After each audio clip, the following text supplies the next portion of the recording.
Hello बच्चों, कैसे हैं आप सभी। होप आप सभी बहुत अच्छे होंगे। आज हम लोग कवर करने वाले हैं माइक्रो इकोनॉमिक्स और मैक्रो इकोनॉमिक्स। बच्चों आप सभी को बता दें, माइक्रो इकोनॉमिक्स और मैक्रो इकोनॉमिक्स ये हमारे इकोनॉमिक्स का बहुत इंपॉर्टेंट पार्ट है।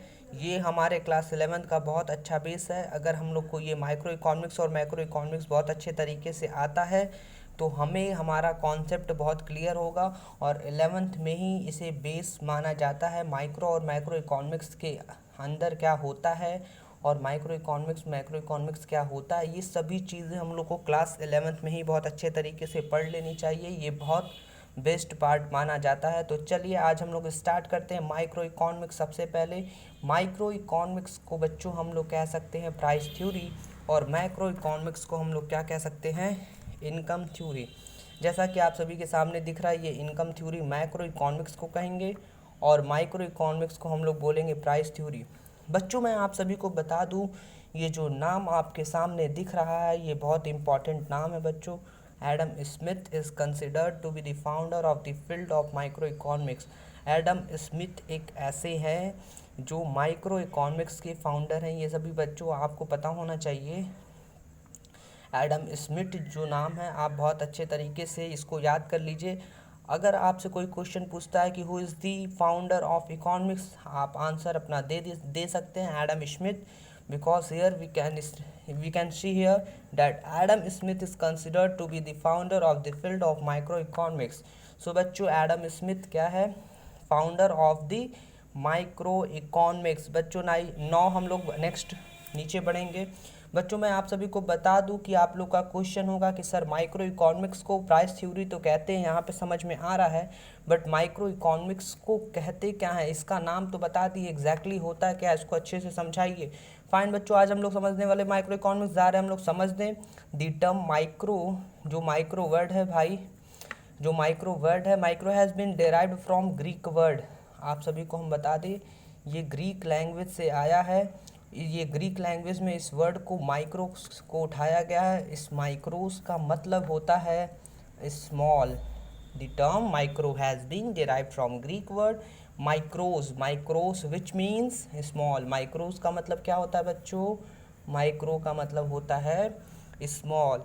अब देखिए बच्चों, इसके बाद हम लोग नीचे मीनिंग पढ़ने वाले हैं बहुत अच्छे तरीके से। कैसे इसको समझना है आप लोग नीचे पढ़ के समझ लेंगे। जैसा कि बच्चों यहाँ पे लिखा हुआ है, micro economics is that part of economics theory which studies the behaviour of individual unit of an economy. बच्चों आप सभी को बता दें, अगर आपसे क्वेश्चन पूछा जाए कि माइक्रो इकोनॉमिक्स क्या होता है, तो अगर आप ये बोलते हैं कि माइक्रो इकोनॉमिक्स का मतलब सिंगल यूनिट, सिर्फ इंडिविजुअल यूनिट बोल दिए, या आप बोल दिए माइक्रो इकोनॉमिक्स का मतलब होता है स्मॉल या सिंगल, बच्चों तो हमें नहीं लग रहा है कि ये आंसर आपका सही है, क्योंकि आपको प्रॉपर तरीके से बताना होगा।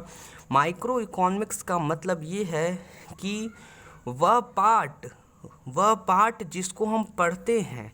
अगर आपसे कोई पूछता है व्हाट इज़ माइक्रो इकोनॉमिक्स बच्चों, तो आपको बताना होगा कि माइक्रो इकोनॉमिक्स वो है, माइक्रो इकोनॉमिक्स वह पार्ट है इकोनॉमिक्स थ्योरी का, इकोनॉमिक थ्योरी का, कि जिसमें हम विच स्टडीज़ जो हमें पढ़ाता है, जिसमें हम पढ़ते हैं दी बिहेवियर ऑफ इंडिविजुअल, कि मतलब कोई भी इंडिविजुअल यूनिट है। इंडिविजुअल का मतलब होता है बच्चों सिंगल, कोई भी सिंगल यूनिट है।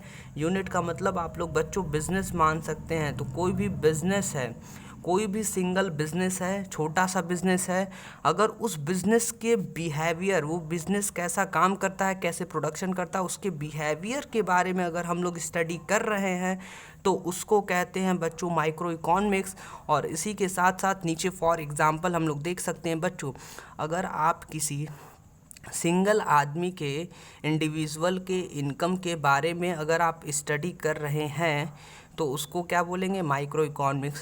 इंडिविजुअल आउटपुट, अगर कोई भी प्रोडक्शन हो रहा है, कोई भी आउटपुट हुआ है, अगर एक गुड्स को उठाकर अगर उसके बारे में आप पढ़ रहे हैं, इंडिविजुअल आउटपुट के बारे में अगर आप पढ़ रहे हैं, कोई जानकारी ले रहे हैं, तो वो क्या हो जाएगा आपका माइक्रो इकोनॉमिक्स। बच्चों साफ साफ आपको यहाँ पे देख सकते हैं which studies the behaviour of individual, मतलब ये लाइन हमारा बहुत इम्पॉर्टेंट है। Which studies the behaviour of individual, मतलब कि आपको यहाँ पे हम बता चुके हैं कि जो इंडिविजुअल इनकम हो या आउटपुट हो या यूनिट हो या प्राइस हो, किसी भी इंडिविजुअल के बिहेवियर के बारे में अगर आप पढ़ते हैं तो वो माइक्रो इकोनॉमिक्स कहलाता है। जैसे एग्जांपल बच्चों आपको मैं बता चुका हूँ, आगे प्राइस ऑफ अ कमोडिटी बता दे रहे हैं। एक कमोडिटी और लिखा हुआ है बच्चों, अगर एक कमोडिटी के प्राइस के बारे में, उसके बिहेवियर के बारे में अगर आप पढ़ रहे हैं तो डैट इज़ माइक्रो इकोनॉमिक्स बच्चों। इट्स मेन टूल्स आर बच्चों, एक इसका मेन टूल्स होता है, इसके अंदर जो डिमांड होता है और सप्लाई होता है, ये मेन टूल्स है। डिमांड सप्लाई को बहुत अच्छे तरीके से, बहुत इंपॉर्टेंट इसका चैप्टर है। डिमांड और सप्लाई बहुत इंपॉर्टेंट इसका मेन टूल्स है जो माइक्रो इकोनॉमिक्स के अंदर आता है। और इसको हम लोग, इसका एक अलग, डिमांड का ही एक अलग चैप्टर है और सप्लाई का ही एक अलग चैप्टर है।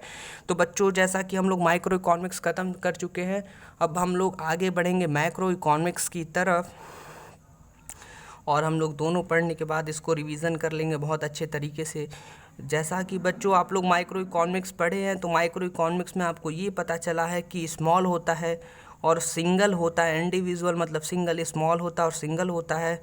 तो आपको आगे समझ में आ गया होगा कि मैक्रो इकोनॉमिक्स में हम लोग क्या बात करेंगे, और वो है कि ऊपर अगर स्मॉल है तो नीचे हम लोग लार्ज के बारे में बात करेंगे। बच्चों मैक्रो इकोनॉमिक्स का मतलब हम बता दें, दी टर्म, ये जो मैक्रो है, ये जो टर्म है, has been derived from Greek. ये ग्रीक एक लैंग्वेज है, इस ग्रीक लैंग्वेज में से हम लोग मैक्रो वर्ड को उठा लिए हैं, और यही मैक्रो वर्ड जो है ग्रीक लैंग्वेज में मैक्रोज के नाम से है। मैक्रोज विच मीन्स लार्ज, जिसका मतलब लार्ज होता है बच्चों। इसके बाद macro economics deals with overall performance of the economics. तो यहाँ पे हम लोग कह सकते हैं, जब लार्ज लिखा है कि जो मैक्रो इकोनॉमिक्स है वो किसके साथ डील करता है, लार्ज के साथ, मतलब बहुत बड़े में, बहुत बड़े अमाउंट में होना चाहिए, पूरा होना चाहिए, एज अ होल होना चाहिए।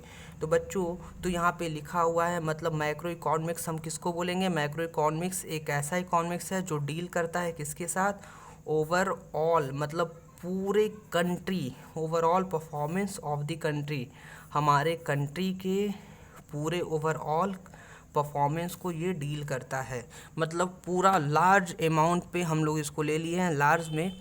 ओके फाइन बच्चों, इसके बाद हम लोग थोड़ा सा आगे बढ़ते हैं, और बहुत इम्पॉर्टेंट ये आपका लिखा हुआ है, और वो क्या है बच्चों, यहाँ पे आप सभी को दिख रहा होगा इन्फ्लेशन। यहाँ पे आप सभी को दिख रहा है इन्फ्लेशन और अनएम्प्लॉयमेंट पॉवर्टी। जैसा कि बच्चों आपको हम बता दें, ये जो इन्फ्लेशन, अनएम्प्लॉयमेंट और पॉवर्टी है, ये आप एग्जाम्पल के तौर पे इसको लिख सकते हैं आप अपने कॉपी में, कि जो इन्फ्लेशन होता है वो मैक्रो इकोनॉमिक कवर करता है। अनएम्प्लॉयमेंट का मतलब बेरोज़गारी, बेरोज़गारी एक लोग के बारे में अगर आप पढ़ते हैं तो वो माइक्रो इकोनॉमिक्स में आएगा। पर ये अनएम्प्लॉयमेंट कभी भी जब हम लोग पढ़ते हैं बेरोज़गारी, तो पूरे एज अ होल की बात करते हैं, पूरे कंट्री के यूथ की बात करते हैं, जितने बेरोज़गार हैं सभी के बारे में हम लोग बात करते हैं, इसलिए मैक्रो इकोनॉमिक्स में कवर करता है। पॉवर्टी पूरी गरीबी, सारे लोग कितने गरीब हैं, कितनी परसेंटेज है, उसके बारे में जो हम लोग स्टडी करते हैं वो सभी पॉवर्टी हो गया, अनएम्प्लॉयमेंट, इन्फ्लेशन, सभी चीज़ें ये सब मैक्रो इकोनॉमिक्स में कवर करती है बच्चों। आइए नेक्स्ट हम लोग आगे बढ़ते हैं। डैट वो क्या लिखा हुआ है, मैक्रो इकोनॉमिक्स ही है। Macro economics is that part of economic theory. मतलब बच्चों यहाँ पे हम लोग मीनिंग समझने आ गए हैं कि मैक्रो इकोनॉमिक्स को एग्जैक्टली कैसे हम लोग बिजनेस एग्जाम में क्लियर करेंगे, एक्सप्लेन करेंगे। Macro economics is that part of economic. Macro economic वो ऐसा पार्ट है इकोनॉमिक थ्योरी का विच स्टडीज़, जो हमें पढ़ाता है, जिसमें हम पढ़ते हैं दी बिहेवियर ऑफ एग्रीगेट। यहाँ पे बच्चों एक क्वेश्चन आपको आ रहा होगा, सर एग्रीगेट का मतलब क्या होता है। एग्रीगेट का मतलब देखिए यहाँ पे लिखा हुआ है एज अ होल। एग्रीगेट का मतलब होता है बच्चों एज अ होल। होल का मतलब आप क्वेश्चन पूछेंगे सर होल का भी मतलब बता दीजिए, तो होल का मतलब होता है पूरा। जब हम किसी भी पूरे इकॉनमी के बारे में अगर आप पढ़ रहे हैं, पूरे इकॉनमी के बिहेवियर के बारे में पढ़ रहे हैं, या लार्ज अमाउंट में किसी की चीज़ के बारे में आप पढ़ रहे हैं, तो उसको हम क्या कहेंगे, मैक्रो इकोनॉमिक्स। जैसे कि नेशनल इनकम, जब कभी भी नेशनल इनकम की बात की जाती है तो हमारे पूरे इकॉनमी का income, national income as a whole, मतलब पूरे लोगों के, पूरे देश का, पूरे देश की जो बात हो रही है, उसकी इनकम की बात हो रही है, तो वो किस में आएगा? मैक्रो इकोनॉमिक्स में। और एग्रीग्रेट का मतलब जैसा कि आपको बताया एज अ होल पूरा, तो एग्रीग्रेट आउटपुट मतलब पूरे आउटपुट का अगर आप स्टडीज़ करेंगे तो वो भी मैक्रो इकोनॉमिक्स के अंदर आएगा। एग्रीग्रेट कंजप्शन का मतलब कि पूरी टोटल पॉपुलेशन कितना कंजप्शन कर रही है, कितना वो उपभोग कर रही है, कितना वो यूज़ कर रही है, उसी को एग्रीग्रेट कंजप्शन भी हमारा मैक्रो इकोनॉमिक्स के अंदर आएगा। आप एग्जांपल में बहुत अच्छी तरीके से national income, एग्रीग्रेट output, एग्रीग्रेट consumption, एग्रीग्रेट demand, एग्रीग्रेट supply example में आप लिख सकते हैं। बच्चों जैसा कि आपको हम मेन टूल्स बताए थे माइक्रो इकोनॉमिक्स के अंदर, वो था आपका डिमांड और सप्लाई। इसमें आप एग्रीग्रेट डिमांड होता है और एग्रीग्रेट सप्लाई होता है main tools. This is most important term, you can write in your copy. Fine बच्चों, आते हैं आपको एक चीज़ बताने। जैसा कि आप नोटिस किए होंगे माइक्रो इकोनॉमिक्स और मैक्रो इकोनॉमिक्स में थोड़ा सा बस डिफरेंट वो क्या है कि जो इकोनॉमिक्स है, इकोनॉमिक्स तो मिल रहा है, बचा माइक्रो और मैक्रो में। देखिए माइक्रो में बच्चों अगर आप ध्यान देंगे तो MI है और यहाँ पे MA है, CRO ये भी मिल रहा है। बस I और A दोनों का बस एक वर्ड का ये गेम है, और यही एक वर्ड आप लोग यहाँ पे देख रहे होंगे कि ये जो I है माइक्रो का, I का मतलब होता है, I stands for individual. I का मतलब इंडिविजुअल, इंडिविजुअल को हम लोग बोलते हैं सिंगल या स्मॉल। और ए का मतलब क्या है? एग्रीग्रेट को हम लोग बोलते हैं होल, मतलब पूरा, एज अ होल, पूरा। या आप बोल सकते हैं यहाँ पे सिंगल है तो यहाँ पे आप इसको लार्ज कर सकते हैं। सो बच्चों इसी के साथ आपका माइक्रो इकोनॉमिक्स मैक्रो इकोनॉमिक्स ख़त्म होता है। और अगर आप रिवीजन की बात करेंगे तो आइए 1 मिनट के अंदर हम लोग बहुत अच्छे तरीके से इसको रिवीजन कर लेते हैं। रिवीजन में यहाँ पे माइक्रो इकोनॉमिक्स, जैसा कि आपको बताया था, माइक्रो इकोनॉमिक्स को हम लोग प्राइस थ्योरी कहते हैं, मैक्रो इकोनॉमिक्स को इनकम थ्योरी। एडम स्मिथ हैं जो हमारे, वो माइक्रो इकोनॉमिक्स के फाउंडर हैं। और माइक्रो को ग्रीक वर्ड में माइक्रोज लिया गया है। माइक्रोज का मतलब स्मॉल होता है। और माइक्रो इकोनॉमिक एक ऐसा इकोनॉमिक थ्योरी का पार्ट है जो हमें पढ़ाता है इंडिविजुअल यूनिट के बिहेवियर को, जो हमें पढ़ाता है इंडिविजुअल यूनिट मतलब सिंगल बिजनेस के बिहेवियर को, या सिंगल आउटपुट के बिहेवियर को, या सिंगल इनकम के बिहेवियर को। जो भी हम लोग इकोनॉमी के अंदर पढ़ते हैं उसी को माइक्रो इकोनॉमिक्स कहते हैं। मैक्रो इकोनॉमिक्स में मैक्रो का मतलब ग्रीक वर्ड से एक मैक्रोज वर्ड लिया गया। मैक्रोज का मतलब होता है लार्ज, जो बड़े पैमाने पे हम लोग कोई भी चीज़ पढ़ते हैं उसको कहते हैं मैक्रो इकोनॉमिक्स। मैक्रो इकोनॉमिक्स जैसे ओवरऑल परफॉर्मेंस ऑफ इकोनॉमिक, हमारे इकोनॉमी का पूरा परफॉर्मेंस कैसा, अगर आप इसके बारे में पढ़ेंगे तो इसको कहेंगे मैक्रो इकोनॉमिक्स। सो फाइन बच्चों, इसके बाद यहाँ पे मैंने बताया था आपको इन्फ्लेशन, अनएम्प्लॉयमेंट, पॉवर्टी, ये सभी चीज़ें मैक्रो इकोनॉमिक्स के अंदर आती है। मैक्रो इकोनॉमिक्स एक ऐसा पार्ट है इकोनॉमिक थ्योरी का जो हमें पढ़ाता है एज अ होल। एग्रीग्रेट का मतलब होता है फाइन, जैसे national income, एग्रीग्रेट output, एग्रीग्रेट consumption, etc। इसके मेन टूल्स क्या होते हैं बच्चों? एग्रीग्रेट डिमांड, एग्रीग्रेट सप्लाई। यही डिमांड और सप्लाई कहाँ दिया हुआ था हमारा? माइक्रो इकोनॉमिक्स में, मेन टूल्स में।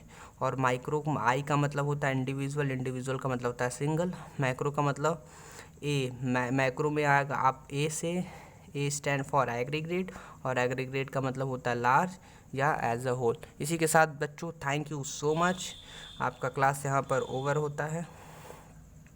और अगर आपको ये वीडियो बहुत अच्छा लगा हो तो आप लाइक करिए, कमेंट करिए और अपने दोस्तों से शेयर करिए। Thank you so much.